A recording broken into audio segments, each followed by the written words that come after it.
జై శ్రీకృష్ణ. శ్రీ గురుభ్యో నమ. ఓం నమో భగవతే వాసుదేవాయ. శ్రీమద్భగవద్గీత ప్రథమోధ్యాయ. అర్జున విషాదయోగ. సంజయ ఉవాచ. దృష్ట్వా తు పాండవానీకం యూఢం దుర్యోధనస్తదా ఆచార్యముపసంగమ్య రాజా వచనమబ్రవీత్. సంజయుడు చెప్తున్నాడు, మహారాజా, వ్యూహంగా ఏర్పడిన పాండవ సైన్యాన్ని దుర్యోధన మహారాజు చూశాడు. వెంటనే ద్రోణాచార్యుల వద్దకు వెళ్ళాడు. తన పలుకులు వినిపించాడు.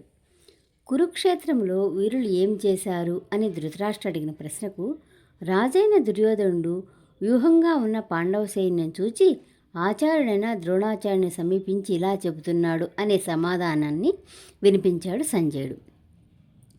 అనూహ్యమైన రీతిలో వ్యూహాకారంగా కనిపిస్తున్న పాండవ సైన్యాన్ని దుర్యోధనుడు చూచాడు.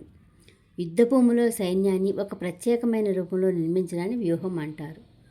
పద్మం యొక్క ఆకారంలో సైన్యం నిలబడితే అది పద్మవ్యూహం. ముందు ఎక్కువ సైన్యం ఉండి వెనుక తక్కువ సైన్యం ఉంచితే మకర వ్యూహం. ముందు తక్కువ సైన్యం ఉండి వెనుక ఎక్కువ సైన్యం ఉంటే అది శకట వ్యూహం. చీమల బాలులాగా సైన్యం అంతా ఒకే వరుసలో ఉంటే అది సూచికా వ్యూహం. ఈ విధంగా గారుడ వ్యూహము, దండ వ్యూహము, వారాహ వ్యూహము అని అనేకమైన వ్యూహాలు ఉంటాయి. అవసరాలను దృష్టిలో ఉంచుకొని ఆయా సేనాధిపతులు వ్యూహాలను నిర్మిస్తూ ఉంటారు.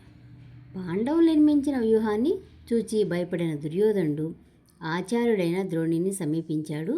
సైన్యాన్ని చూడగానే కురుక్షేత్రంలో కౌరవ సైన్యంతో పోలిస్తే పాండవుల సైన్యం తక్కువే.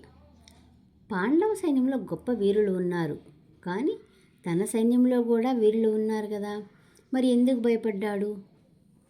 నిజమే, తన సైన్యంలో వీరులు ఉన్నా, తన వైపు భీష్ముడు ఉన్నా, తన సైన్యంలో వీరులకి పాండవ సైన్యంలో వీరులకి చాలా వ్యత్యాసం ఉంది. తన వైపు భీష్ముడు ఉన్నా యుద్ధం చేయటానికి అతనికి ఇష్టం లేదు. ఆచార్యుడైన ద్రోణుడు ఉన్నాడు, కానీ భీష్ముడు లాగా స్థిరమైన వాడు కాదు. ఇక కర్ణుడు ఉన్నాడా అంటే విశ్వాసపాత్రుడే. తన కొరకు ప్రాణాలు ఇస్తాడు, కానీ అత్యవసర సమయంలో అతడు అమరదూరంలో ఉంటాడు. ఇక వికర్ణుడు, విదురుడు, సంజయుడు అందరూ పాండవ పక్షపాతులే. ఇక పాండవుల వైపు చూస్తే అందరూ సన్నిహితులే. అవసరమైతే ప్రాణాలు అర్పించడానికి సంసిద్ధంగా ఉన్నవారే. పైగా కొండంత అండగా శ్రీకృష్ణుడు వాళ్ళ మధ్యమే ఉన్నాడు.